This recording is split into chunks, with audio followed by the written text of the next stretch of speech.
Welcome to my free tarot course for beginners. इस course में हम जीरो से स्टार्ट करेंगे और step by step Rider Waite के 78 कार्ड्स के बारे में जानेंगे। So if you are completely beginner you are on the right place. आज हम बात करने वाले हैं मेजर अरकाना के कार्ड नंबर 7 यानी कि चैरियट कार्ड के बारे में। एस्ट्रोलॉजी के अकॉर्डिंग जो ये कार्ड है वो कैंसर साइन को रिप्रेजेंट करता है। एलिमेंट इसका वाटर है जो इमोशंस और इनर वर्ल्ड के बारे में बताता है। अब इस कार्ड का जो थीम है वो बेस्ड है विल पावर, डायरेक्शन और विक्ट्री थ्रू कंट्रोल के ऊपर। ओके, डिटर्मिनेशन के साथ आगे बढ़ने का ये कार्ड है।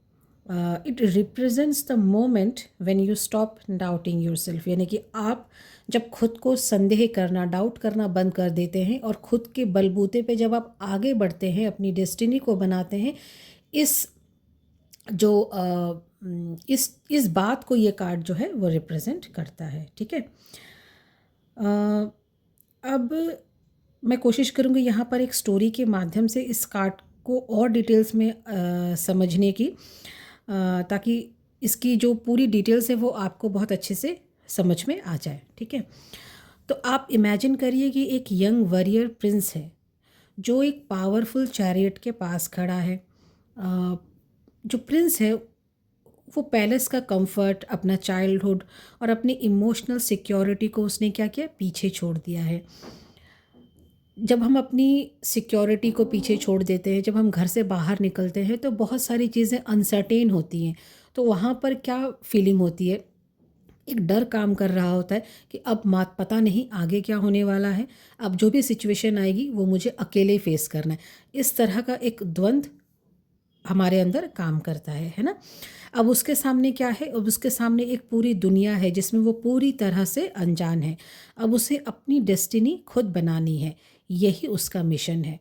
तो हम सबके जीवन में इस तरह की सिचुएशन कभी ना कभी तो आती ही है कि जब हम खुद के दम पे घर से बाहर निकलते हैं और अपनी पैशन को फॉलो करने के लिए निकले या किसी भी कारण से निकले, तब उस तरह का जो एनर्जी होता है वो इस कार्ड का मेन एनर्जी है। ये यहाँ पर मेन बात है।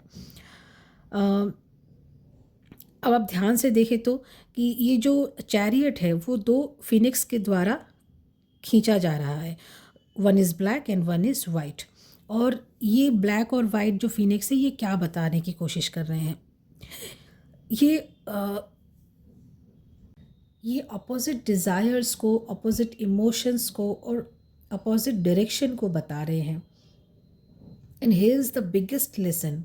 वो क्या है, वो है फिनिक्स के ऊपर कोई लगाम नहीं है। आप ध्यान से इसको देखें तो फिनिक्स के ऊपर कोई लगाम नहीं है, यानी वे फिजिकली नहीं, माइंड और विल पावर और डिसिप्लिन के द्वारा कंट्रोल हो रहे हैं। यानी फिनिक्स के ऊपर जो लगाम है वो फिजिकल कोई लगाम नहीं है, वो डिसिप्लिन, विल पावर और माइंड की है।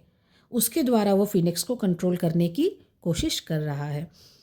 तो मोरल ऑफ द स्टोरी ये है कि जीवन में हम तभी आगे बढ़ते हैं, मतलब जीवन में हमारा चैरियट, हमारा जो यात्रा है जीवन का, वो कब आगे बढ़ता है, जब हम अपने इमोशंस को, डाउट्स को, अपने इनसिक्योरिटीज़ को, डिस्ट्रैक्शंस को कंट्रोल करना, बैलेंस करना सीखते हैं। और वो बैलेंस हम कैसे सीखते हैं, जब हम डिसिप्लिन में होते हैं, हमारा माइंड पावर बहुत स्ट्रॉन्ग हो जाता है और हमारा विल पावर भी बहुत स्ट्रॉन्ग होता है, तो ही हम जीवन में गतिशीलता को मेंटेन कर पाते हैं। यही चैरियट कार्ड का मूल मंत्र है। ठीक है, तो आई होप यहाँ तक आपको क्लियर हो गया होगा।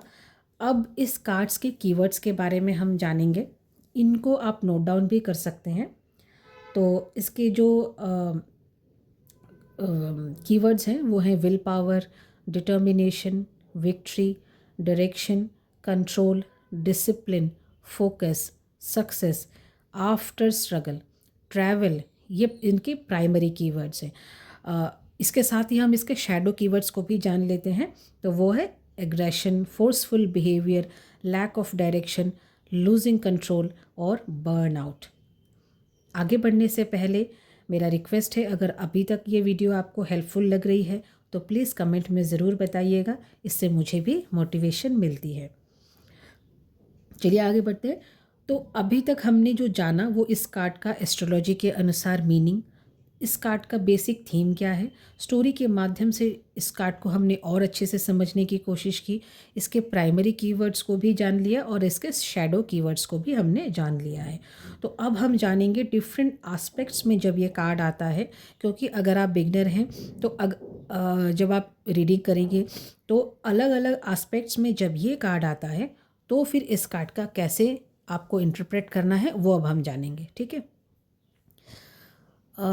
तो लव में या फिर रिलेशनशिप में या लव रिलेशनशिप में अगर ये कार्ड आता है तो पर्सन को कमिटमेंट और डिटर्मिनेशन के साथ रिलेशनशिप को आगे बढ़ाना चाहिए। पर्सन को लॉन्ग डिस्टेंस ट्रैवल करना पड़ सकता है, मतलब रिलेशंस के रिगार्डिंग, या तो उसका लॉन्ग डिस्टेंस रिलेशनशिप भी हो सकता है। Relationship is moving to the next level, ऐसा भी हम इस कार्ड के अगर ये कार्ड आता है तो हम ऐसा भी कह सकते हैं। ठीक है। करियर में अगर ये कार्ड आता है तो इसको कैसे इंटरप्रेट करेंगे। करियर में ये one of the strongest career success cards में गिना जाता है।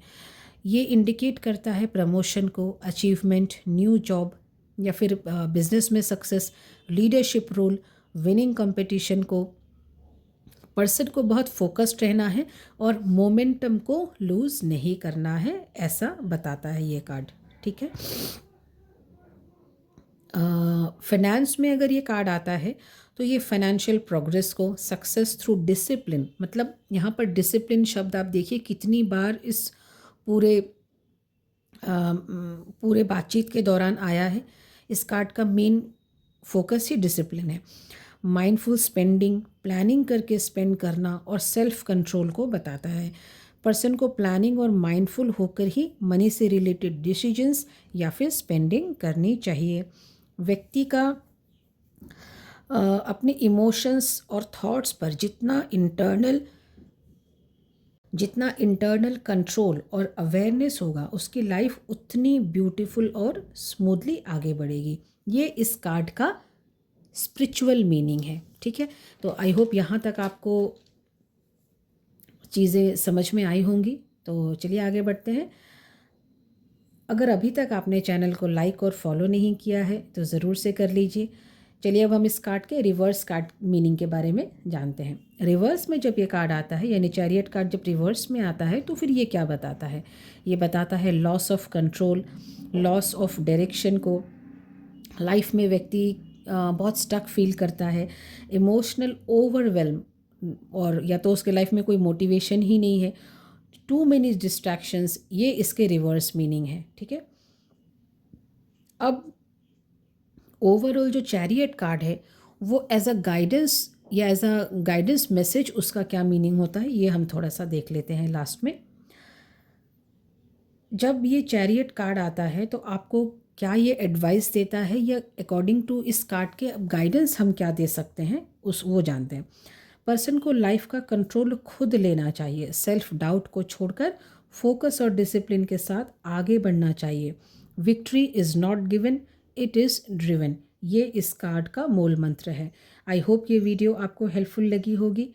तो सब्सक्राइब, लाइक और कमेंट ज़रूर करें। नेक्स्ट वीडियो में हम स्ट्रेंथ कार्ड के बारे में जानेंगे। And thanks for watching.